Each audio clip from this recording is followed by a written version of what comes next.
Yeah. D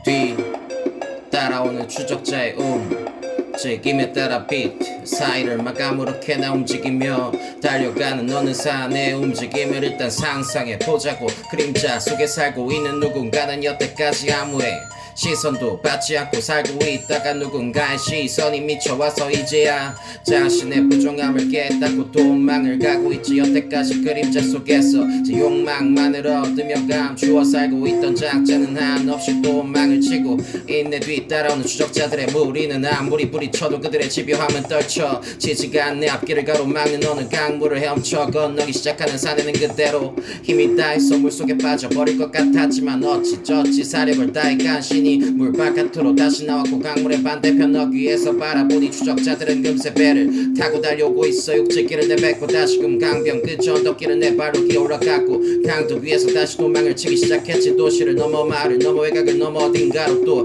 어딘가로 계속해서 달려가고 있던 산에는 사람들이 살지 않는 나의 왜 당구도 집까지 도망을 쳤으나 그럼에도 그를 붙잡기 위해 다가오는 작자들의 추적은 도무지 끝이 날 기미를 보이지 않았다지. 망지망년 뭐 그런 것들이라도 자신에게 두었는가. 산에는 육지기를 내뱉고 싶은 심정이었지만 그렇게 말을 한다고 해서 현실이 바뀌는 것도 아니었기에 그저 담담히 자신의 운명이라 생각하고 계속해서 도망을 치고 있었다네. 머리 둘 곳 하나가 없이 어느 산골짜기 속으로 숨어들어가 산속에서 머리를 뉘고 얕은 잠을 자기도 하고 그러다가도 누군가의 기척을 들리면 화들짝 놀라 새벽 중에 산길을 달려나가기도 하고 그따위로 살고 있던 산에는 며칠이 지나 몇 주가 지나 몇 달이 지나 1년이 될 무렵 그쯤에는 드디어 자신의 삶을 포기하고자 하는 용기가 생겼다네. 아니 정확히 말하자면 용기보다는 그냥 다 때려치고 싶은 기분밖에는 들지가 않아서 그래서 그냥 어둠 속에서 자신의 종말을 덤덤하게 맞이하고 싶었는데 어쩔 수가 있겠는가. 이제 딱 귀찮아진 산에는 아무도 쫓아오지 않을 곳으로 도망치기보다 그냥 자신이 편한 곳에 자리를 잡고 삶을 시작했다네. 삶이 시작되었다네. 그러나 우연찮게도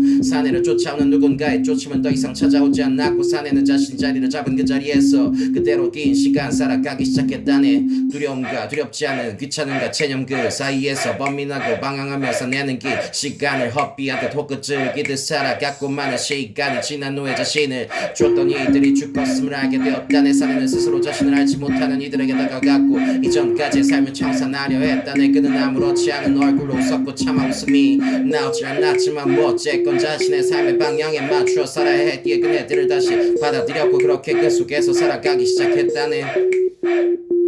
뭐 그럴싸한 설명조차 없는 그럭저럭 B급 혹은 C급 혹은 D급이라도 될까 싶은 그런 이야기만을 외쳐볼 거되는 시도가 과연 얼마나 가치가 있는 것일지는 모르겠다만 이것저것 해보고 있는 중인데 그때의 심기를 거슬렀다면 미안하게 되었으면 난 이걸 계속할 거라. 당신의 의견과는 상관이 없이 뭐 어쩔 수가 없겠네. 리스너의 의견을 존중하지 않는 스피커지 대해서 사회적 문제라는 생각을 가져야 하는가. 과연 토의점이라고 한다면 당신의 대답은 어떻게 될 것인가. 사실 적당히 비트를 만들어 놓고 난 이게 8분이나 되어버려서 글자 수를 채워야 했기에 아무 말이나 짓거렸다는 게 학교 점심이라지. 여기까지 쓰고 나니 1600자 정도가 되었구나. 라임은 과연 어디에 있을까 궁금하긴 하겠구나. 뭐 적당히 한번 눈 크게 뜨고 찾아보소. 이렇게 아무렇게나 글을 써 제끼고 있으니 꼭 중학생 때 그 시절이 떠오르기도 하는구나. 그래 나는 이 나라를 폭파시켜버리고 싶다는 생각 대신에 글을 쓰기로 했지. 우리 모두 건강하고 얌전하게 잘 살아야 하지 않겠어 친구들. 세상에는 참 시끄러운 일들도 많고 사기꾼들도 많지. 우리 모두 자유의 기치를 따라 건전하게 타인의 자유를 해하지 않으면서 올바른 가치를 추구해보자고 여보게들. 자 여기까지 왔는데도 아직까지 4분을 간신히 채웠구나. 그러면 아까던 이야기를 조금 마저 해볼까.